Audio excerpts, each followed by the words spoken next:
أمرر على جدث الحسين وقل لأعظمه الزكية يا أعظما لا زلت من وطفاء ساكبة روية ما لذ عيش بعد رضك بالجياد الأعوجية. رجعنا وياكم ببرنامج بودكاست نبرات الولاء. اليوم ويانا ضيف حبيب قلبي هو وأخوي ملا رحيم الشويلي. أهلا وسهلا بك. أهلا وسهلا بك ملا منير الحبيب، الله يوفقك يسترعيكم إن شاء الله، الله يحفظك. قواك الله على التعب، قوى حيلكم إن شاء الله، الله يحفظك. المجالس الله والتعب يبارك مال الخدمة. لا إن شاء الله كذا خدمة الحسين، ما بيها تعب إن شاء الله. الله يوفقكم ويحفظكم إن شاء الله. الله يسلمك. الله يسلمك. ملا رحيم، من أين بدأت ومن أين إلى أين وصلت؟ إن شاء الله ما تنتهي. بدأنا من الحسين، يعني بدايات العمر عمر 10 سنوات بديت بالخدمة الحسينية، أما الانتهاء فبعده. شو انطاك الإمام الحسين؟ إن شاء الله نقول خير الآخرة قبل الدنيا. انطاك شيء ملموس؟ إيه. شنو؟ احنا اليوم نريد يعني ما يكون لقاء كلاسيكي، يعني إن شاء الله لقاء ودي بدون خطوط. يعني من لمسات الإمام الحسين اللي لمستها بيدي هاي السنة طبعا. أنا كل سنة تعرف أنت الخدام ينتظرون فد بشرة معينة. نعم. أنا وأنت ولد هذا الوسط ونعرف هاي الأمور. هاي السنة أنطاني إياها. مثلا بليلة أبو الفضل العباس، يعني سلام الله. إيه، شفت بعالم الرؤية كان ملك الموت كان حاضر بالمجلس ومتشح بالسواد. فمن شفت الوضع غريب ماله، يعني عادة ملك الموت يجي للخدام للصالحين الزي أبيض، هاي الأمور هاي نعرفها يعني احنا. نعم. نقراها. بس بمجلس الحسين كان لابس أسود دلالة على العزاء. نعم. من دخلت المجلس مكان المجلس كله تحول إلى ما لا عين رأت ولا أذن سمعت. الجنة بعينها، وبالإيحاء بأن هذا مكانك باعتبارك خادم الحسين. هذا اللي مستمع الحسين. الله يوفقك. وهاي السنة طبعا، وهاي بس إلك حاكي يوم ولا منير للبرنامج إن شاء الله. الله يوفقك. الله يوفقك. يعني هاي حصريا حصريا إن شاء الله. الله يسلمك عمري أنت. ملا رحيم، اليوم خادم الإمام الحسين طبعا مرتبة عظيمة طبعا، ومثل ما نقول يعني مو كل شخص يقدر يحصلها. زين، شنو استعدادك أنت كخادم الإمام الحسين؟ أنت اليوم شلون تخلي تحضيرك وتخلي وقتك وجهدك، شلون ترتب لهذا الشيء؟ يعني اكو فد تمرين معين، اكو فد دورات معينة، اكو فد ممارسات او تمارين تأديها، لو شنو؟ بغض النظر عن التمارين وعن الممارسات، خادم الحسين بين قوسين الرادود اللي يعتلي المنبر أو الخطيب مسؤوليته توقع جدا كبيرة وعظيمة. وخصوصا إذا المجالس بيها البراعم بيها الأطفال، ذولا راح تزرع بنفسهم فتشيل الحسين، فكون أنت تفكر إلمن إلهم إيش تقرأ إيش تزرع يمهم. هذا واحد. الشغلة الثانية يعني نقول بالمرتبة الأولى أنت تركيزك يصير على الأطفال، على الأطفال يعني بالمجلس. هذا تفكيرك يعني بالمجلس. إيه. ليش؟ لأن أنا هاي هم لمستها.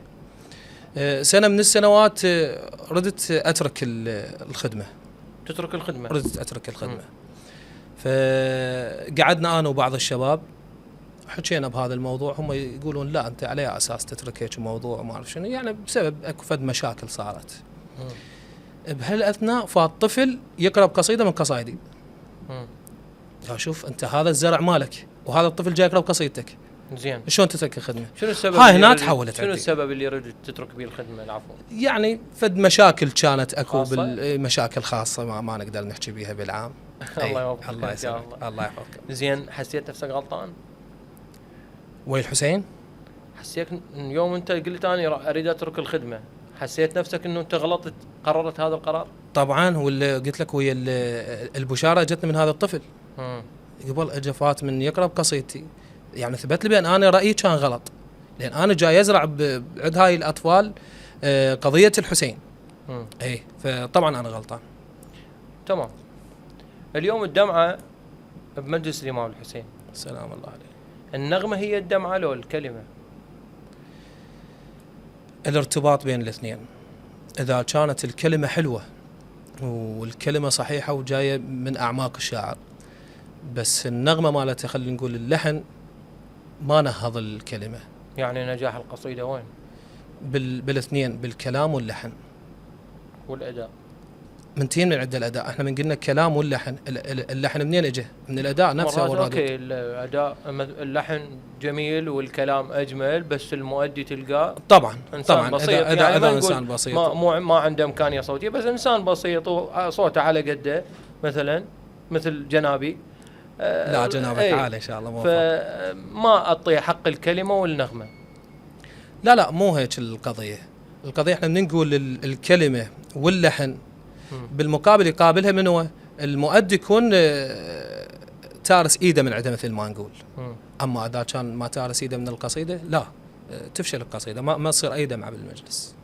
جميل. الا اذا بعد صارت توفيقات اهل البيت. هاي واحد.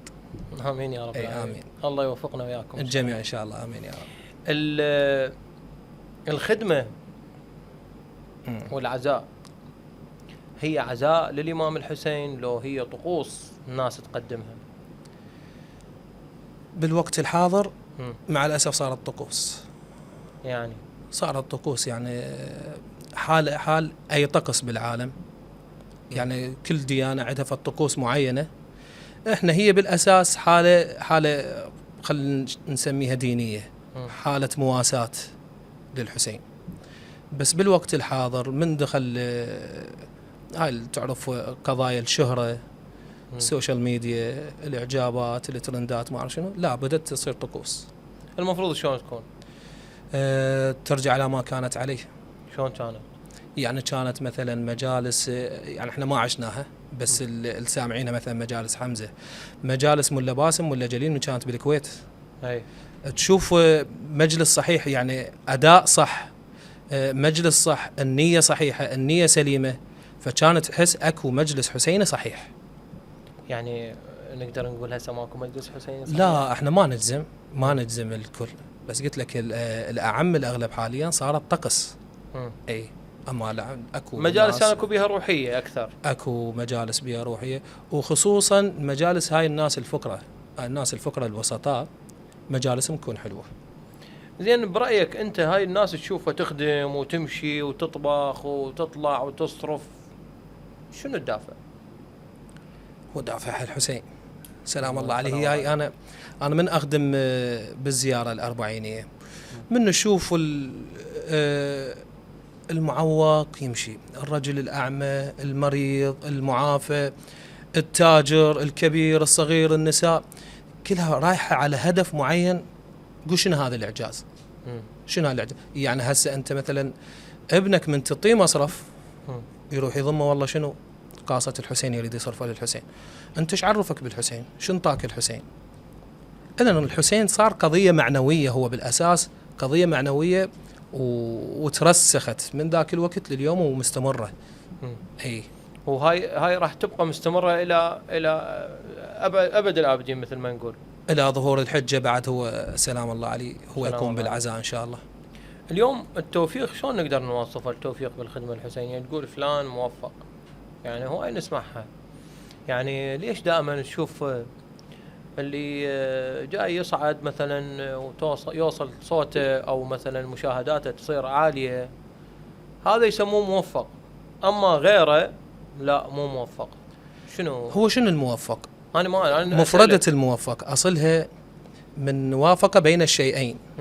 يعني مثلا اكو يبعد عنا الشر انا وياك، مثلا اكو خلاف انا وياك، يجي انسان معين فد صديق يوافق بيناتنا، هذا الموفق، يوافق بين الاختلاف ويوجه للجناب الصحيح، للمسار الصحيح. هاي كلمة الموفق. بس احنا بالعرف هسه بالجديد قامت تنطلق هاي المفردة على الأعم، بينما يعني هسه المو حسينيين بغير مجال وهم أمورهم زينة وماشية، يعني نقدر نقول عليه هذا موفق. بس خلي يوم انا وياك نوصل النتيجه، واحنا دائما نحكي طبعا، بس طبعاً. احنا نريد المشاهدين يعرفون الحديث اللي يدور دائما بيناتنا. صح. النتيجه شنو هو؟ اليوم الشارع مالتنا قام يتقبل الشغلات البسيطه اكثر، ما قاموا يعني يستلذون باللحن. مثلا احنا نسولف على اللحن مثلا مال قصيده الفلانيه، فلحن خرافي، انتقالات مثل احنا تعلمناها. تعلمناها. اذا قصيده ما بيها انتقالات ما نستلذ. صح. باعتبارنا احنا يعني شلون نقول اذاننا انترست من اللحن. صح. فهذا اللحن اللي بيه انتقالات وبيه كذا وبيه كذا الجمهور شوفه ما يتقبله، بينما لحن بسيط بايقاع بسيط بكلمات بسيطه جدا، اذا كانت بغض النظر اذا كانت قصيده حسينيه او كانت اغنيه تشوف الناس تتقبلها اكثر. هسه قضيه اللحن وقضيه الشعر صار عندنا احنا جمهورين. جمهور يحب يسمع لحن وكلام واداء، وجمهور لا يحب يسمع. بس تقدر تحددها ايش قد نسبه الناس الذواقه اللي يتذوقون؟ لا قليله جدا. قليله جدا. وجمهور لا يحب يسمع اللي يسمونه شلون يعبرون عنه البسيط الماشي.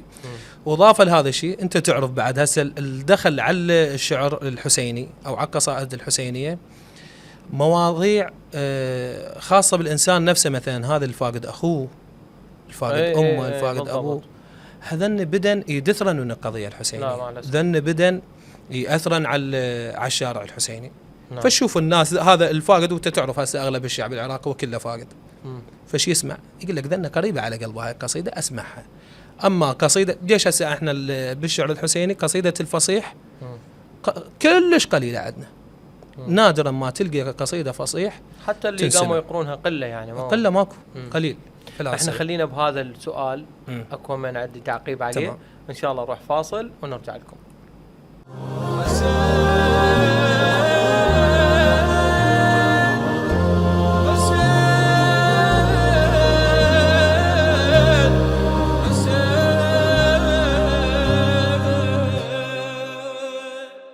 رجعنا وياكم ببرنامج بودكاست نبرات الولاء، ويانا اخوي وحبيبي ملا رحيم الشويلي. الله يسلمك ملا منير، قواك الله ابا ولي. فدوى روح لك. الله يسلمك. توقفنا عند القصائد اللي تنقري بالالحان والاوزان اللي معقده، نقول مو معقده وانما متعوب عليها، والالحان والاوزان اللي بسيطه تكون، والشعر الشعبي والشعر الفصيح. وانت جنابك ذكرت انه اكو مفردات صارت دخيله عن القصائد الحسينيه اللي هي فقدان الاخ او العزيز. هاي المفردات اثرت على القصيده الحسينيه؟ طبعا اثرت. قلت لك انت شوف الفرق بين القصائد القديمه والقصائد الجديده. القصائد القديمه تحس بيهن بقن خالدات، كل قطره دم بشرياني، بحته للحسين، يا حسين بضمايرنا، غيرها من القصائد. اما القصائد الجديده الجاي تشوفها قصائد موسميه، مال سنه وتنتهي، يعني بنفس بس فتره الموسم مثلا شنو كان عاشوراء غيره، على هاي القضيه وانتهت، ما تنسمع يعني للسنه اللي وراها اللي بعدها ما تنسمع. يعني ونقدر نقول اقاطعك ونقدر نقول لزخم الشعر والرواديد، مو زخم الشعر والرواديد بس زخم القصائد. يعني العالم كان يسمع تقريبا نقول شعراء قليلين، رواديد قليلين، 5 رواديد او 10، خلينا نقول 20. هسه زخم، بس هسه اللي موجودين 2000، والقصائد اللي تنطرح يعني كل رادود على اقل تقدير يطرح له بالسنه فد 10 قصائد على اقل تقدير. ولا تنسى كل شاعر جاي يكتب ما لا يقل عن 25 قصيده. يعني بس المحرم مثلا اكو شعراء يكتب 50-60 قصيده، هذا شاعر واحد. مش قد عندنا شعراء. شنو التاثير برايك، هاي لو هاي؟ كميه صارت كميه مو نوعيه. اي هذا كله كم. طيب بدا ياثر على القصيده الحسينيه. زين. اليوم كل واحد بينا يعني اكو ايام بمحرم يتأثر بيهن. يعني أحكي عن نفسي، مرات أنا أسمع قصيدة السيدة رقية ما يعني هاي أكثر شيء أثر بي، أو الأب الفضل عباس سلام الله عليه. سلام الله عليه. شلون يعني نقول أكو فد تأثير خاص، أو أكو فد روح خاص، أو أكو فد علاقة خاصة. صح. يا يوم يأثر بيك بمحرم. بشكل عام احنا العراقيين ليلة العباس سلام نعم. الله عليه. عليه السلام. بس بشكل خاص ليلة العاشر والوحشة. أذني يعني يأذني. زين. يعني من تشوف ليلة العاشر تستذكر شلون كانت السيدة سلام الله عليها بحماية اخوتها، ثاني يوم هي كفيل العيال، يعني كلش صعبة. زين مرات يعني تقيس المصائب اللي اجت عليك بالمصائب اللي تشوف اجت على امام الحسين، تشوف يا هي الاصعب؟ طبعا مصاب الحسين اصعب. طبعا رغم ما انا انت تعرف انا فاقد 3 اخواني شهداء، استشهدوا 3. الله يرحمهم. اي الله يرحمهم. والحمد لله يعني موجوده رباطه الجأش هي من الحسين سلام الله عليه. لان باعتبار هم الشهداء كانوا هم خدام الحسين. نعم. والعائله هم خدام الحسين، فاخذت شويه من هاي رباطه الجيش من الاهل من الشهداء. فنصير مصيبه لا استذكر الحسين. يعني وصارت مثلا من توفى محمد الله يرحمه اخوي، يعني انا توجهت للحسين، يعني كان بكائي غيره لا للحسين حتى يكون ثوابه له. انا قريت الحسين وصحت يا حسين، من يحضر الحسين يقول له محمد اجاك. اي هذا المفروض يعني، واحنا خدام الحسين اذا احنا ما بدر من عندنا هذا المفهوم، هاي الناس البسطاء شلون؟ فكون نزرع هاي القضيه. الله يوفقك. الله يبارك بيك يحفظك. انا اريد هاي ذكرنا الاخوه الشهداء، اريد تقرا لنا فد مقطوعه ثواب لهم يعني بهذا البرنامج. الله يسلمك. يعني اقرا مستهل ونص على راحتك للامام الحسين ونهدي لهم. اهواك انت وياك انت ما غيرك يا حسين اختار. أول ما فتحت عيوني شفتك خيري وشفتك نور، وأول صوتي سمعته بإذني أقصور الدنيا تصير قبور. يا أول كلمة على لساني ما أنطق غيرك معذور. صغير بس كبرت بحبك وامي تلولي لي بعاشور. رضعت محبتك وفطر عشقتك يا قبلة كل الأحرار. سلامتكم. الله يسلمك. الله يبارك. الله يحفظ هذا الصوت الجميل، وإن شاء الله الله يسلمك. ذخر لك يوم القيامة الجميع إن شاء الله آمين يا رب العالمين. دخلتنا موضوع ثاني. احنا بدنا نحكي على الخدمة، دخلتنا موضوع الأنغام والألحان. شلون تلحن، شلون تنغم، الألحان الأوزان شنو يمك، المقامات شنو؟ الحمد لله أنت ترى المقامات أنا دراستهن الحمد لله. أيوه. هسه هذا اللي قريته أي مقام؟ هذا بيات. بيات. إيه الحمد لله. زين بيات تقدر تحدد مثلا اليوم بفروع هو قصدك؟ لا مو الفروع، ما دا أقصد الفروع، بس اكو بي درجة. الدرجات مالته. اي الدرجات مالته تقدر تحدد لنا درجة مالته؟ لا ما دار السلم. السلم لا ما دارس. اي بس مقامات. بس مقامات يعني بشكل عام. بشكل عام. جيد. يعني درسنا بمدرسة الرادو الحسين اللي تعرفها خدمت بها. الله يوفق خادم الحسين ولا علم. ملا علم ها استاذنا. الله يسلمك. تحية له.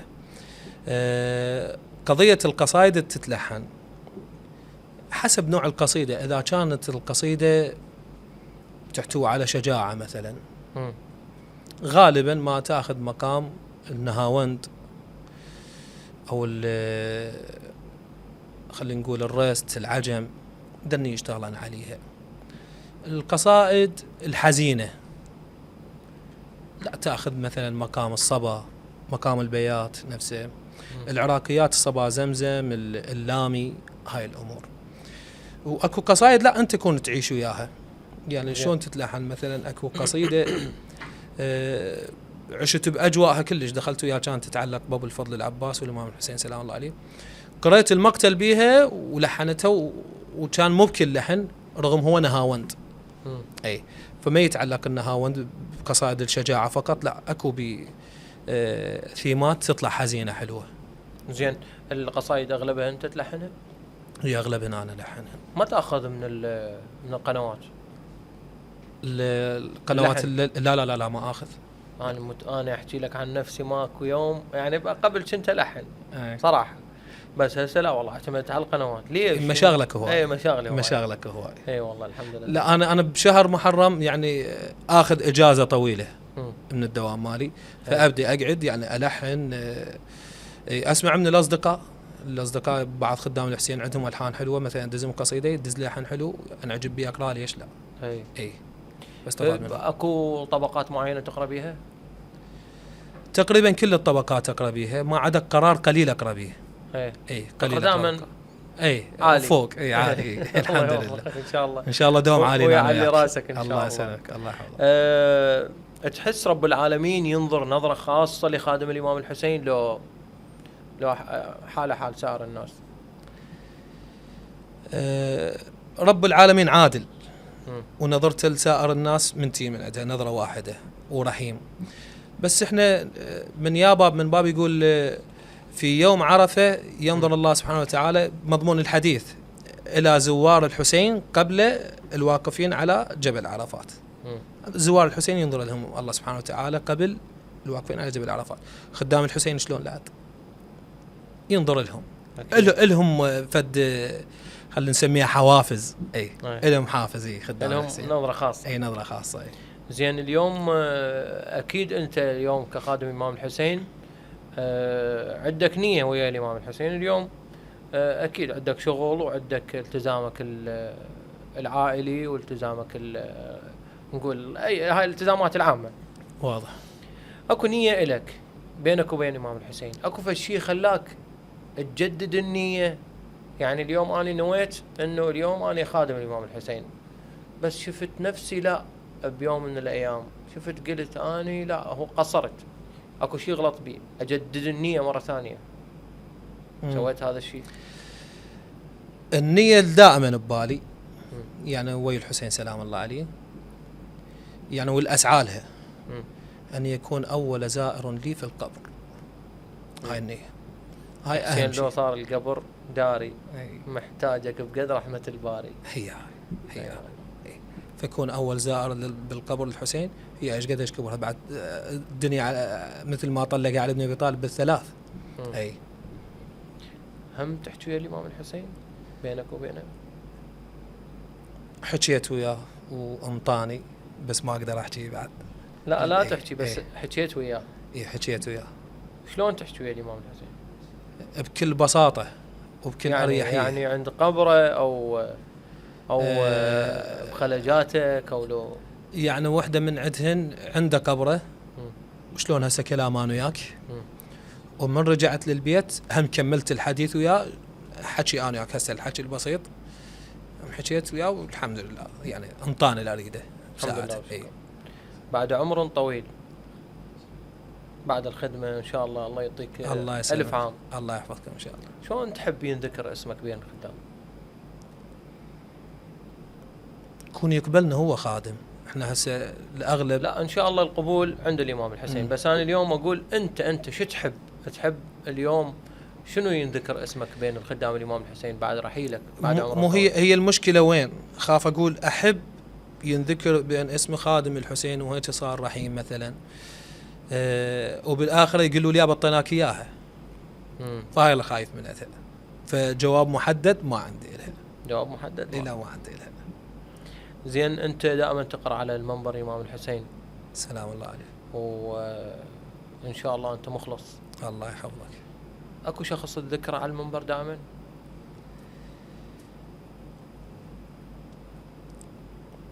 شخص ينذكر دائما على المنبر؟ يعني أنا أغلبية الناس يوصوني على دعاء مثلا، ولا ادعي لنا ولا كذا. لا هذول منتين من أهلي يجون زوجتي كذا، إذا يعني يسألوني الدعاء. بس مرات أكو شخص أنت دائما الذكرى، مو شرط يكون موجود، بس أنا أحكي عن نفسي دائما أكو شخص أذكره على المنبر. لا على المنبر يعني أثناء القراءة للأمانة ما يجي ببالي أحد.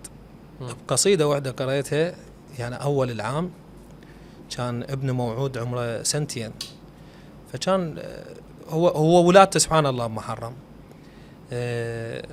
كان دائما من تطلع قصايد يلطم 2 سنين ويلطم. فقرأت قصيدة كانت مفردة بها إذا مو هيك ما أتذكرها خادم ابني، فهنا من قلت ابنه هو اجى ببالي، وسبحان الله ابتسمت بالقصيدة الحمد لله. اي بس هاي، اما غيرها لا ما حد. الله يحفظك ان شاء الله. بس الحسين واهل البيت ان شاء الله. الله يحفظه لك ان شاء الله. الله يبارك فيك. احنا وصلنا الفاصل الثاني ان شاء الله. ان شاء الله نروح فاصل ونرجع لكم.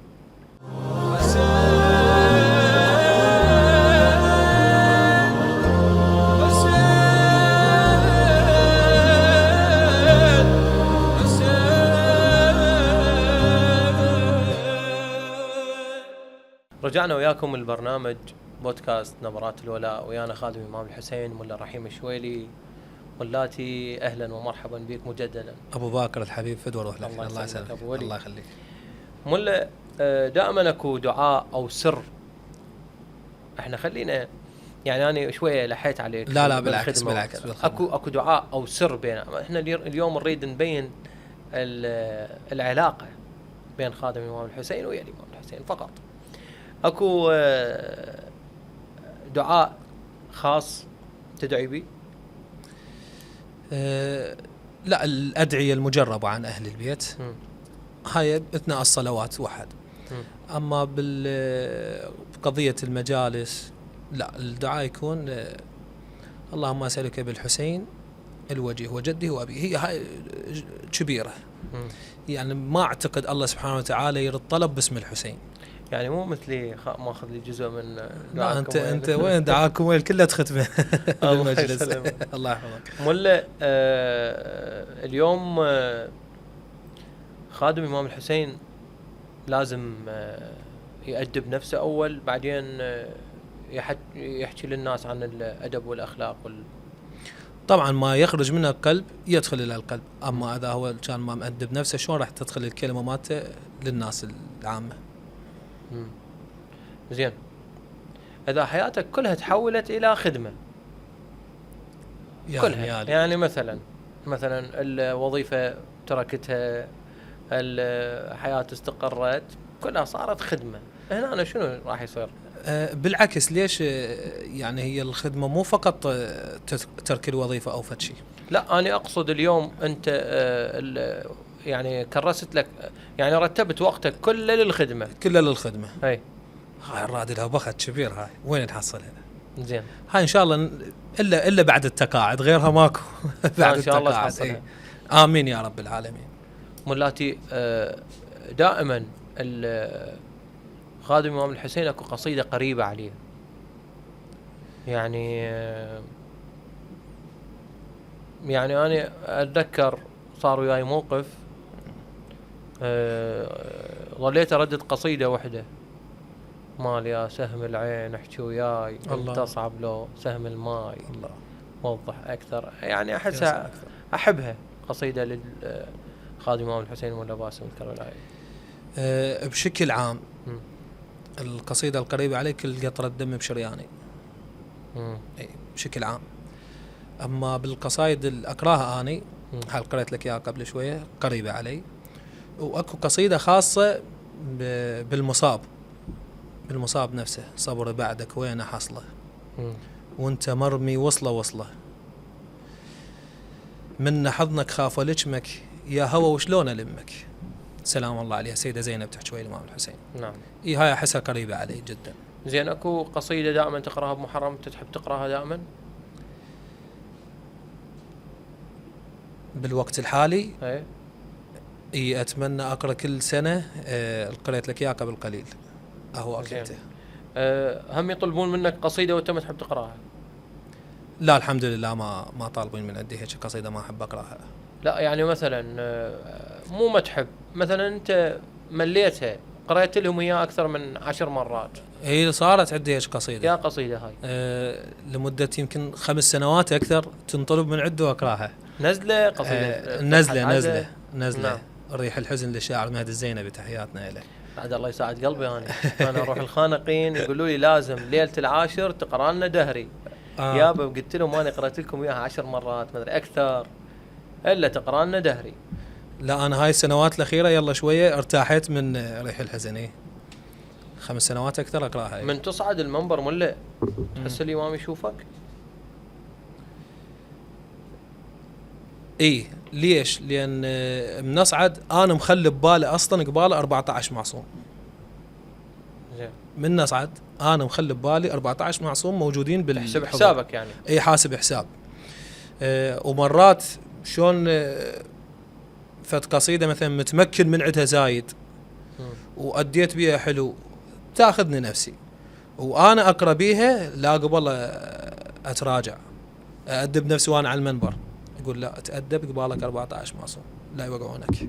لا موجودة عندها الحمد لله. اكو مجالس تقراها الحمد لله والشكر ما شاء الله السنة مجالسك الله يسلمك الله يحفظك. اكو مجالس تقراها بيها عدد وحضور هواية وأجهزة وصوتيات زينة وكاميرات حلوة، واكو مجلس لا بسيط تروح له بيت يجوز حتى سماعة ما عندهم. صح. راح تعد اعدادك لهذا المجلس نفس هذا المجلس؟ أمانة لا. هي. أمانة لا. ليش؟ يعني احنا قلنا ال 14 معصوم موجودين بكل مكان، بس بنفس الوقت المجلس هذا اللي بيه معداته وبيه هاي الأمور نعم. راح يطلع للعالم. هي. فيكون الناس من تسمع فد محتوى جيد. زين. أما هذا اللي بالبيت أنت هو هم محضر مو ما محضر وقصايد حسينية ولطيفة وتنسمع، وبالعكس مرات القصايد بالبيت بيها دمعة أكثر بيها شجن أكثر يصير. زين. أي يعني تشوفها مو معيبة إنه؟ لا مو معيبة. ليش معيبة؟ مجالس الفخمة خلينا نقول هسه اللي يعبرون عنها الهيئات وهاي الأمور ذولا إذا عندهم بث يعني إذا طلعت فد مفردة مو حلوة وهذا للعالم كله يطلع شلون؟ ليش ما تقول هذا الذائقة بيه تختلف؟ يعني المجلس البسيط اللي تروح له على بساطتك وتقرأ الشيء اللي أنت تحبه. أحسن. بس المجلس اللي بيه هيئة وكذا ما تقرأ اللي أنت تحبه أصلا راح تتكلف بيه. هي اللي يحبون الناس راح تتكلف بيه. فلازم تحسب حساب. قلت لك يعني إذا طلعت فد مفردات مو صحيحة مثلا تتحاسب عليها. ليش؟ لأن طلعت للجمهور عامة، بينما المجالس البسيطة لا. يعني هي حتى تلقى بها روحية أكثر من المجالس العامة. شنو رأيك بقصيدة قد أوهنت جلد الديار الخالية من أهلها مال الديار ومالية؟ تقرأ لنا شيء فصيح؟ ولا استذكرنا هاي القصيدة؟ يعني ناخذ شوي من كيفك ايش اذا ما حافظ حول على الشعبي براحتك، احنا ما نقيده. كشعر عادي ماكو اشكال. لو كأداء ماكو اشكال. لتأذيني ماذا يهيجك ان صبرت لوقعة الطف الفظيعة؟ أتجيء فجيعة بأمض من تلك الفجيعة، حيث الحسين على الثرى خيل العدا طحنت ضلوعه، ورضيعه بدم الوريد مخضبا، فاطلب رضيع قتلوه آل أمية ضامن إلى جنب الشريعة، فانهض فما أبقى التحمل غير أحشاء جزوعة. الله يساعد مولاي صاحب الزمان، الله يكون بعونه. الله يا حامي الشريعة، الله يا حامي الشريعة، الله يكون بعونه. يعني شلون متحمل هاي المأساة اللي جرت على أجداده، عجيب غريب. لأبكين عليك بدل الدموع دمع. ملاتي اللحن صعب بالفصيح لو بالشعبي؟ لا بالفصيح أصعب. بالفصيح ليش؟ لأن لازم تراعي الحركات، الفتحة الضمة الكسرة السكون، وحتى مفرداته تكون شوية صعبة، فاللحن يجي يا صعب. أما الشعبي لا، اللحن يكون أسهل يعني، هم صعب بس أسهل من الفصيح. زين ختاما